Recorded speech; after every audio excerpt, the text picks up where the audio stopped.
Existem momentos na ciência que não apenas aumentam nosso entendimento sobre o universo.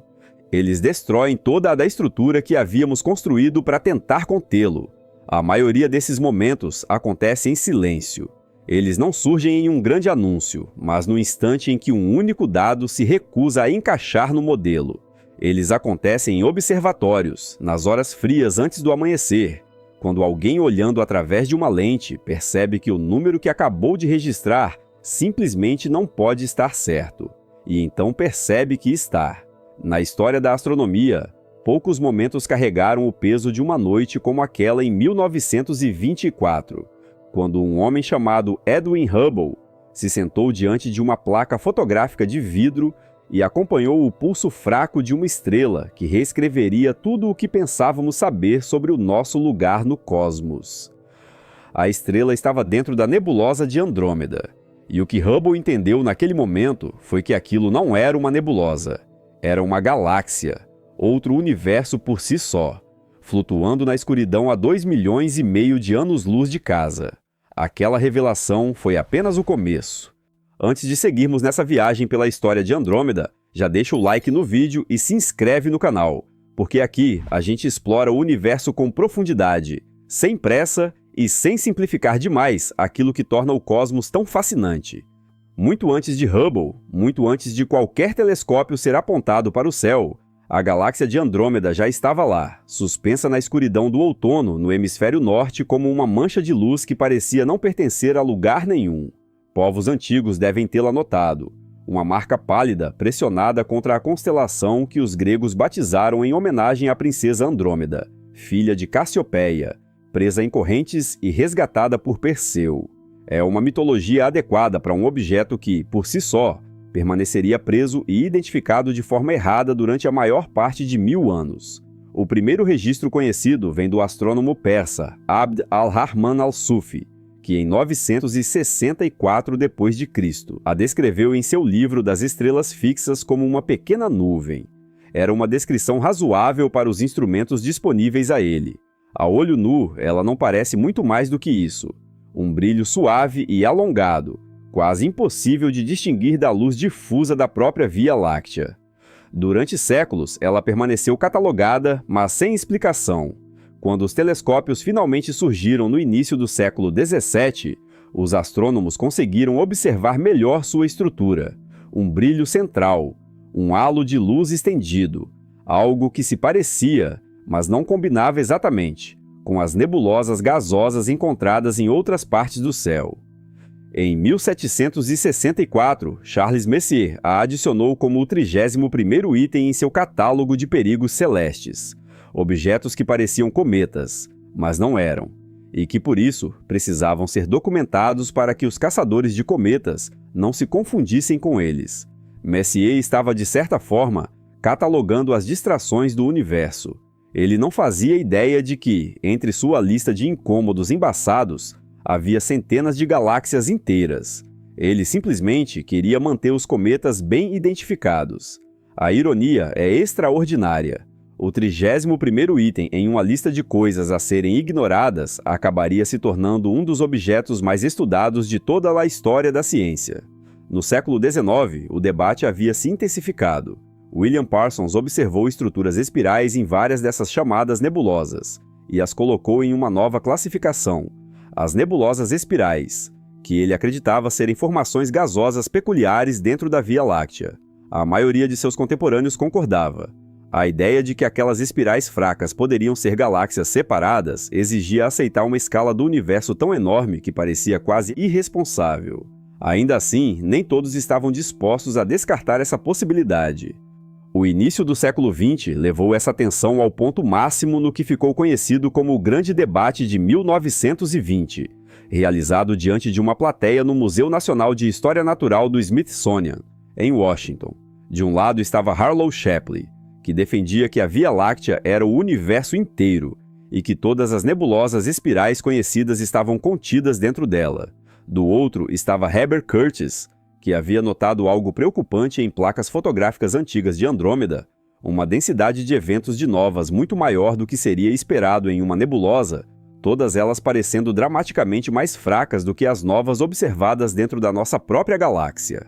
Para Curtis, a única explicação coerente era a distância. Andrômeda não era uma mancha de gás próxima, era uma vasta colônia de estrelas, inconcebivelmente distante. O debate terminou sem uma resposta definitiva. Foram necessários mais 4 anos e o olhar atento de Edwin Hubble para resolver a questão de uma vez por todas. Usando o recém-concluído telescópio Hooker, no Monte Wilson, na Califórnia, Hubble identificou uma estrela variável cefeida nas regiões externas de Andrômeda. As variáveis cefeidas são estrelas que pulsam em um ritmo diretamente ligado à sua luminosidade intrínseca. Elas são, na prática, as próprias réguas de medição do universo.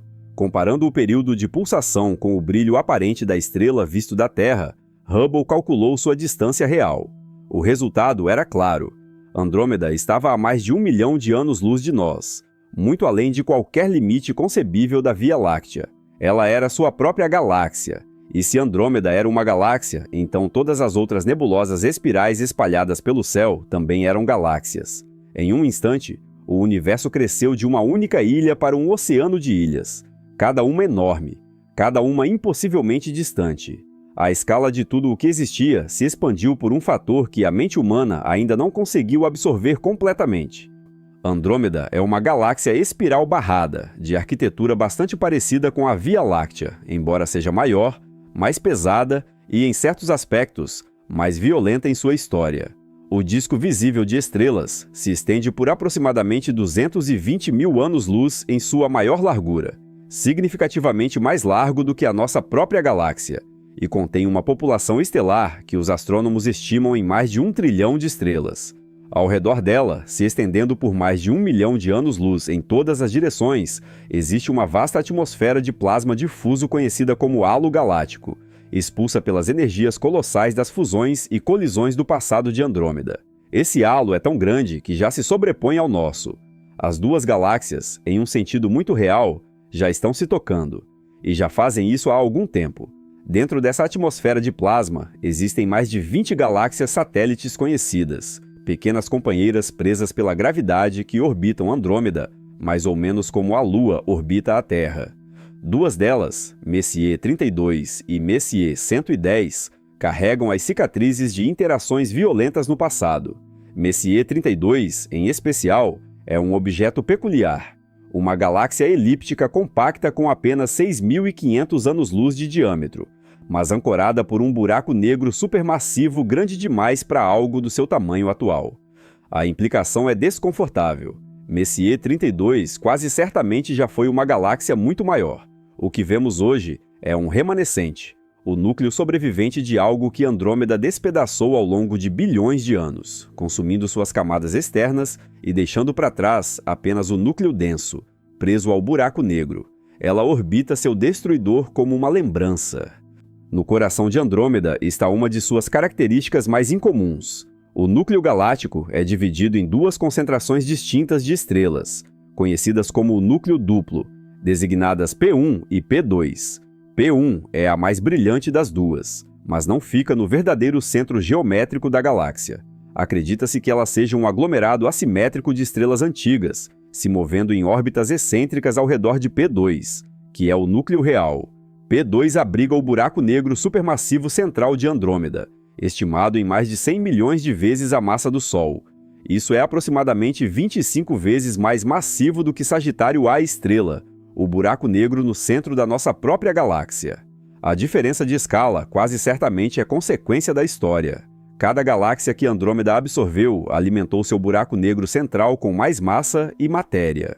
Enquanto o buraco negro da Via Láctea cresceu de forma relativamente tranquila, o de Andrômeda vem se empanturrando há bilhões de anos. Os braços espirais da galáxia não são aquelas curvas geométricas limpas que imaginamos quando pensamos em uma galáxia de livro didático. Eles foram distorcidos e fraturados pelas mesmas colisões que construíram Andrômeda no que ela é hoje, dobrados em anéis sobrepostos de poeira e gás, interrompidos por junções de hidrogênio denso, onde explosões de formação de novas estrelas estão acontecendo ativamente. Entre essas regiões, a nuvem conhecida como NGC 206 se destaca como uma das maiores áreas de formação estelar de todo o grupo local. abrigando centenas de supergigantes azuis quentes, muitas dezenas de vezes mais largas do que o Sol, queimando intensamente na borda da estrutura espiral. Ao lado desses berçários ativos, Andrômeda contém mais de 460 aglomerados globulares identificados, esferas densas e antigas de estrelas que são anteriores à forma atual da galáxia. O mais massivo deles, Mayael 2, contém vários milhões de estrelas com uma ampla variedade de idades e composições, e talvez seja ele próprio o núcleo canibalizado de uma protogaláxia, com suas estrelas externas há muito dissolvidas na população geral de Andrômeda. Existe um fato final e extraordinário sobre a galáxia de Andrômeda que a transforma de um objeto de estudo científico em algo muito mais pessoal. Ela está vindo em nossa direção. O desvio para o azul em sua luz, a mesma compressão de comprimentos de onda que faz ambulâncias distantes parecerem emitir um som mais agudo quando se aproximam, revela que Andrômeda está diminuindo a distância entre ela e a Via Láctea, a cerca de 110 km por segundo. A maioria das galáxias no universo observável está se afastando de nós, levada pela própria expansão do espaço-tempo. Andrômeda é diferente. Ela está perto o bastante para que a gravidade tenha superado a expansão, e por bilhões de anos as duas galáxias vêm lentamente puxando uma outra para dentro. Em aproximadamente 4 bilhões de anos, elas vão colidir. A palavra colisão não transmite a estranheza do que esse evento realmente parecerá.